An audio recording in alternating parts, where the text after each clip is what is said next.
కడియం శ్రీహరి గారు కేసీఆర్ గారిని బ్లాక్మెయిల్ చేసి నా ఉప ముఖ్యమంత్రి తీసుకున్నాడు, బ్లాక్మెయిల్ చేసి ఎంపీ స్థానం పొందిండు, బ్లాక్మెయిల్ చేసి 2 సార్లు ఎమ్మెల్యే అయిండు, నా ఎమ్మెల్యే పదవి కూడా తీసుకున్నాడు.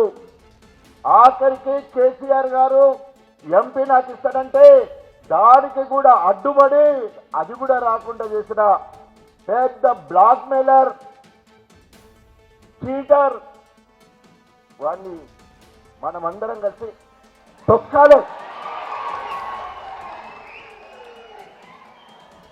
గణపురంలో తొక్కితే, గణపురం ధర్మసాగర్ కిందున్న బుడుగులో తొక్కితే, గండి రామారం ఉన్న బుడుగులో తొక్కితే, అక్కడ ఇంకేమన్నా కొడ ఊపురుంటే గణపురంలో, అషరాపేటలో, నవాబ్పేటలో ఎక్కడ పడితే అక్కడ తొక్కితే మా సుదర్శన్ అన్న చెప్పినట్టు పాకిస్తాన్లా లేవాలి.